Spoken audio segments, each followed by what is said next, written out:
এই টাইপের অঙ্কগুলো বিভিন্ন চাকরির পরীক্ষায় আছে, বিসিএস সহ অন্যান্য চাকরির পরীক্ষা, কিন্তু 90% স্টুডেন্ট পরীক্ষার হলে ভুল করে। এটা 20তম বিসিএস আসছে, আবার 2022 সালে আসছে। এইটা দেখেন পিএইচসিতে আসছে 2013 সালে। তো আমরা এই টাইপের অঙ্ক কীভাবে বেসিক বুঝে প্রশ্ন দেখে উত্তর বলে দেওয়া যায় সেটা আমরা দেখব। প্রথমে যে অঙ্কটা আছে যদি একটু খেয়াল করেন, এখানে কি বলতেছে, 1 নম্বরটা এক্স ও ওয়াই এর মানের গড় এবং জেড সমান 12 হলে এক্স ওয়াই জেড এর মানের গড় কত। তাহলে এই তিনটা সংখ্যা এখানে কয়টা, একটা দুইটা তিনটা, এই তিনটা সংখ্যার আমাদের গড় বের করতে বলছে। তাহলে কি করতে হবে, এই তিনটা সংখ্যার যোগফলকে 3 দিয়ে ভাগ করতে হবে। এটাই তো। এখন আমাদের এক্স ওয়াই জেড এর মান লাগবে। এখন একটা জিনিস খেয়াল করে দেখেন, আমরা কার মান জানি, জেড এর মান সরাসরি দেওয়া আছে। তাহলে X plus Y plus Z, এই জেডের পরিবর্তে আমরা 12 দিলাম, ঠিক আছে, নিচে হচ্ছে 3। কিন্তু এক্স প্লাস ওয়াই এর মান কত, এটাই তো আমাদের লাগবে কি, এক্স প্লাস ওয়াই, আর এদিকে তো 12 পেয়েছি, নিচে তো 3 আছে। তাহলে এক্স প্লাস ওয়াই এর মান আমাদের বের করতে হবে, এক্স এবং ওয়াই এর মান।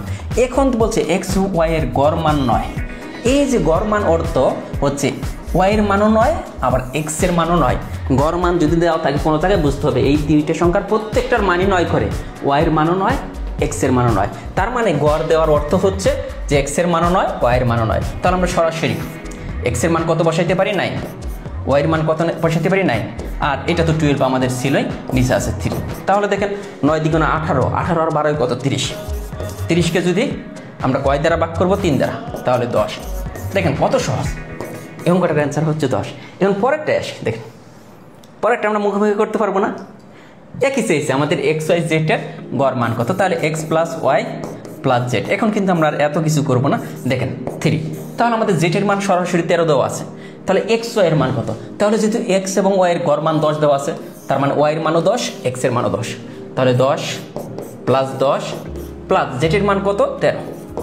এখন এটাকে 3 দ্বারা ভাগ করতে হবে। দেখি কে কে পারেন, এইটার অ্যান্সার আপনারা বলে যাবেন। আর আমরা যে টেকনিকগুলো দেখাই, প্রতিটা টেকনিক কিন্তু জব ম্যাথ বইটা থেকে, এই বইটা যদি আপনি ভালোভাবে শেষ করতে পারেন, ইনশাআল্লাহ চাকরির জগতে ম্যাথের আপনার কোনো সমস্যা থাকবে না। ধন্যবাদ সবাইকে।